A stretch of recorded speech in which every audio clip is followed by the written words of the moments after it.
Cyber నేరాలపై అవగాహన ఎంత పెరుగుతున్నప్పటికీ నేరాల తీవ్రత కూడా అంతే స్థాయిలో పెరిగిపోతోంది.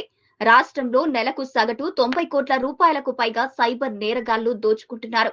2022 నుంచి 2026 ఫిబ్రవరి వరకు కేవలం 4 ఏళ్లలో 4724 కోట్ల 63 లక్షల రూపాయలు కొల్లగొట్టారు. ఈ ఏడాది జనవరి నుంచి ఈ దోపిడీ మరింత పెరిగిందని యూత్ ఫర్ యాంటీ కరప్షన్ సంస్థ వేసిన ఆర్టీఐ దరఖాస్తులకు తెలంగాణ సైబర్ సెక్యూరిటీ బ్యూరో ఇచ్చిన ఆధారం సమాధానంగా తెలుస్తోంది. జనవరి, ఫిబ్రవరిలో ఏకంగా 257 కోట్ల 35 లక్షల రూపాయలు సైబర్ నేరగాళ్లు దోచుకున్నారు. అంటే రోజుకు కోట్ల రూపాయలు డిజిటల్ దొంగల పాలవుతున్నాయి. ఇది కేవలం నమోదైన కేసుల లెక్క మాత్రమే. రిపోర్టు చేయని కేసులు కలిపితే అసలు నష్టం మరింత ఎక్కువగా ఉండే అవకాశం ఉంది. బాధితుల ఫిర్యాదుల ఆధారంగా బ్యాంకు ఖాతాలను ఫ్రీజ్ చేయడం, ట్రాన్సాక్షన్లను ట్రాక్ చేయడం వంటి చర్యల ద్వారా కొంతమేర డబ్బు తిరిగి వస్తుంది.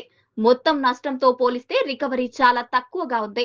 సైబర్ నేరగాళ్లు దాదాపు 5,000 కోట్లు దోచుకుంటే తిరిగి వచ్చింది 382 కోట్ల రూపాయలు మాత్రమే. దాదాపు 8% మాత్రమే తిరిగి వచ్చింది. ఈ పరిస్థితి ఎందుకు వస్తోంది అన్న ప్రశ్నకు సమాధానం చూస్తే రెండు కోణాలు పరిశీలిస్తే, ఒకటి నేరగాళ్ల తెలివితేటలు, రెండవది కొత్త పద్ధతులు ఎంచుకోవడం. ఫేక్ లింకులు, ఫిషింగ్ కాల్స్, ఓటీపీ మోసాలు, ఆన్లైన్ జాబ్ స్కామ్లు, ఇన్వెస్ట్మెంట్ ట్రాప్ల ద్వారా సైబర్ నేరగాళ్లు ప్రజలను మోసం చేస్తున్నారు. ఇంకా ఫిర్యాదు చేయని బాధితులు వేలల్లో ఉండే అవకాశం ఉంది. న్యూడ్ ఫోటోలు, వీడియోలు తీసి బ్లాక్మెయిల్ చేసే మోసాలు అనేకం బయటకు రావడం కష్టమే.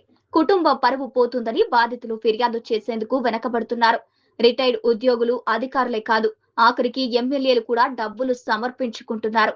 ప్రస్తుతం సైబర్ నేరాల ట్రెండ్ చూస్తే చిన్న మొత్తాల మోసాల కంటే పెద్ద మొత్తాల దోపిడీ కేసులు పెరుగుతున్నాయి.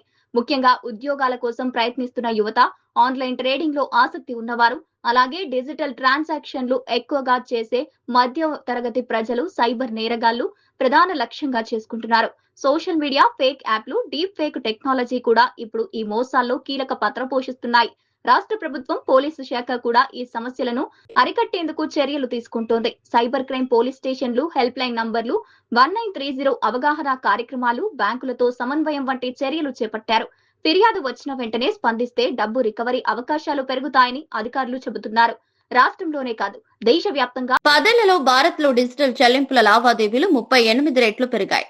వీటితో సమానంగా సైబర్ మోసాలు పెరుగుతున్నాయి. 2021లో సైబర్ మోసాలపై నమోదైన కేసులు 2,60,000 కాగా 2025 నాటికి 28 లక్షలకు చేరాయి. ఈ మోసాల విలువ 551 కోట్ల రూపాయల నుంచి 22,931 కోట్ల రూపాయల వరకు పెరిగింది. మొత్తం మీద చూస్తే టెక్నాలజీ ఎంత అభివృద్ధి చెందుతుందో నేరగాళ్ల పద్ధతులు కూడా అంతే వేగంగా మారుతున్నాయి. ఈ నేపథ్యంలో కేవలం పోలీసులపై ఆధారపడటం సరిపోదు. ప్రతి ఒక్కరూ డిజిటల్ అవగాహన పెంచుకోవాలి. అపరిచిత లింకులు, కాల్స్ పై జాగ్రత్తగా ఉండాలి. చిన్న తప్పు కూడా పెద్ద నష్టానికి దారితీసే పరిస్థితి ఉంది.